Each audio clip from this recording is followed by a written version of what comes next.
ماشاء اللہ لا حول ولا قوة الا باللہ العلی العظیم اعوذ باللہ من الشیطان اللعین الرجیم بفضل بسم اللہ الرحمن الرحیم وبہ نستعین وهو خیر ناصر ومعین الحمد للہ وکفی وسلام علی عبادہ الذین اصطفی اما بعد فقد قال اللہ سبحانہ وتعالی فی محکم کتابہ الکریم بسم اللہ الرحمن الرحیم بقیۃ اللہ خیر لکم صلوات اللہم صلی علی محمد وآل محمد السلام علیکم ورحمۃ اللہ وبرکاتہ۔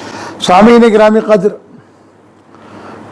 توجہ سے اس بات کو سماعت فرمائیے گا۔ آج ہی ہمارا تیسرا سیشن ہے، تیسری نشست ہے، وجود امام زمانہ عجل اللہ تعالیٰ فرجہ شریف، ان کی ولادت، غیبت اور طول عمر اور ظہور۔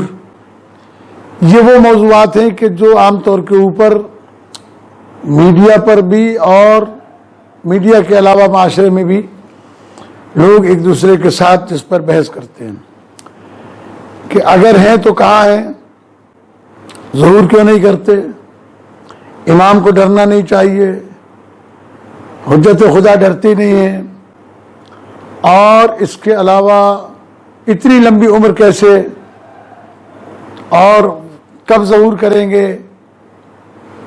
اس سلسلے میں میں آپ کی خدمت میں عرض کرتا چلوں کہ پہلی چیز یہ کہ امام مہدی علیہ السلام کے بارے میں دنیا کے جتنے مذاہب ہیں، ان کے یہاں ان کی مذہبی اور ان کی جو بڑی بڑی کتابیں ہیں، گیتا ہے، نارائن ہے، اور یعنی انجیل ہے، توریت ہے، زبور ہے، جتنے بھی زرتشتی مذہب والے بھی اور سارے لوگ یہ عقیدہ رکھتے ہیں کہ امام مہدی علیہ السلام نے آنا ہے، ایک ایسے نجات دہندہ نے آنا ہے جس کے آنے کے بعد شیر اور بکری ایک ہی گھاٹ پر پانی پئیں گے۔ اس کا عقیدہ تمام عالم انسانیت کے تمام مذاہب کے اندر تقریباً پایا جاتا ہے۔ شاذ و نادر شاید کوئی ایک ایسا دین ہو کہ جس کے اندر نہ پایا جاتا ہو۔ امام حجت علیہ السلام کے سلسلے میں مسلمانوں کے درمیان جو اختلاف ہے، وہ اختلاف یہ ہے کہ پیدا ہوں گے، اور دوسرا عقیدہ یہ ہے کہ پیدا ہو چکے ہیں۔ لیکن اس میں کسی کا اختلاف نہیں ہے کہ انہوں نے آنا نہیں ہے، یا امام مہدی نام کی کوئی چیز نہیں ہے، یا امام مہدی علیہ السلام کے کوئی وجود نہیں ہے۔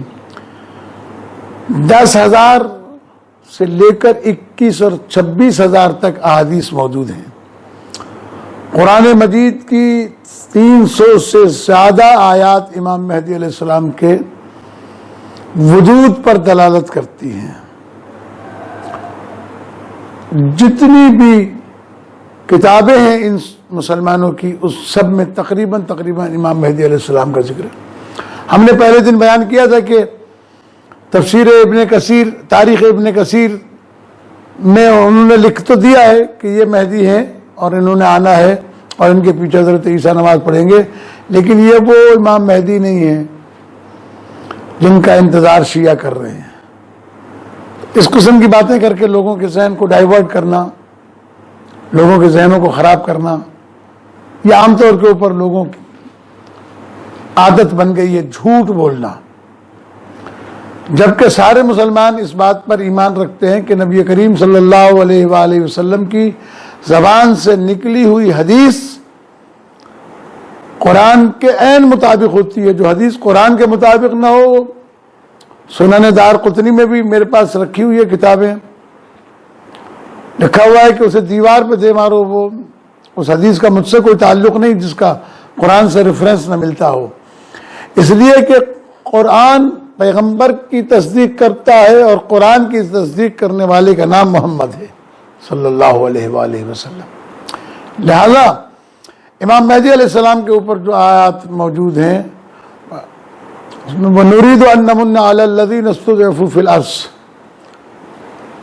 جنہیں زمین پر کمزور کر دیا گیا ہے، ہم چاہتے ہیں کہ ان پر احسان کریں. نرید ان نمن علی الذین استضعفوا، جن کو کمزور کر دیا گیا ہے. کیا کریں گے ان کو؟ نجعلہم ائمۃ ونجعلہم الوارثین، انہیں ہم امام بنائیں گے اور انہیں ہم وارث بنائیں گے. اللہ کنہیں امام بناتا ہے؟ اللہ نے قرآن مجید میں کہا وجعلناہم ائمۃ یہدون بامرنا، ہم جنہیں امام بناتے ہیں وہ ہمارے امر سے ہدایت کرتے ہیں. اور جو اللہ کے امر سے ہدایت کرتے ہیں تو ظاہر ہے کہ امر الہی ان کے پاس آنا چاہیے، اور اس کے لیے بات ہو چکی ہے. صرف رب دینے کے لیے عرض کرتا ہوں کہ تنزل الملائکۃ والروح فیہا باذن ربہم من کل امر، امر لے کر ملائکہ اور ارواح نازل ہوتے ہیں. اس کا مطلب کیا ہے؟ مطلب بالکل واضح ہے کہ امر آتا ہے اولی الامر کے پاس. اولی الامر وہ ہے جو اللہ کی طرف سے زمین پر حجت ہے، اور اسی کی اطاعت کا قرآن مجید میں حکم بھی دیا گیا ہے. یا ایھا الذین آمنوا اطیعوا اللہ واطیعوا الرسول واولی الامر منکم، اطاعت کرو اللہ کی، اللہ کے رسول کی، اور جو تم میں سے اولی الامر ہے اس کی. لیکن برا کرے ان قرآن مجید کی تفسیر کے اندر معنی کو توڑ مروڑ کر بیان کرنے والوں کا کہ انہوں نے اولی الامر سے مراد حکمران لیا ہے. جو اسلامی حکومت کا حکمران ہوگا وہ اولی الامر ہوگا، چاہے وہ فاسق و فاجر ہو، چاہے وہ بدکار ہو، چاہے وہ نیکوکار ہو. لیکن خداوند کریم ایسے لوگوں کو اولی الامر نہیں بناتے. اور اطاعت جب اللہ نے واجب کی ہے تو 3 اطاعتیں اکٹھا واجب ہیں، اللہ کی، رسول کی، اولی الامر کی. اگر اولی الامر حکم دے تو وہ حکم ایسا ہی ہونا چاہیے جو اللہ اور رسول قبول کر لیں. رسول حکم دے تو وہ ایسا ہی ہونا چاہیے جو اللہ اور اولی الامر جسے قبول کر لیں. اور جو اللہ حکم دیتا ہے اسی کو رسول اور اولی الامر پہنچاتے ہیں. بس فرق اتنا ہے کہ رسول کا کام ہے پہنچانا، اولی الامر کا کام ہے اسے نافذ کرنا.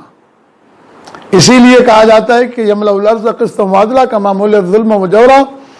یہ آخری اولی الامر اور آخری حجت خدا جب زمین پر ظاہر ہوں گے تو زمین کو عدل و انصاف سے ایسے بھر دیں گے جیسے فسق و فجور سے بھری ہوئی ہوگی. لہذا ان کا وجود خود اس زمین کے وجود کے ساتھ منسلک ہے. کسی اہل سنت کے عالم شاعر نے کہا تھا کہ ہٹ جائیں گر امام زماں درمیان سے، لاکھوں بلائیں ٹوٹ پڑے آسمان سے. امام کا وجود، حجت خدا کا وجود لازم ہے، اور اللہ تعالیٰ اسے پردہ غیبت میں رکھے ہوئے. اب مسئلہ صرف یہاں پر آ کر رکھتا ہے کہ انہیں اتنی لمبی عمر کیسے مل گئی اور وہ کب ظہور فرمائیں گے. انشاءاللہ اس کے لیے ہم آئندہ آپ کے سامنے گفتگو کریں گے. والسلام علیکم ورحمۃ اللہ وبرکاتہ.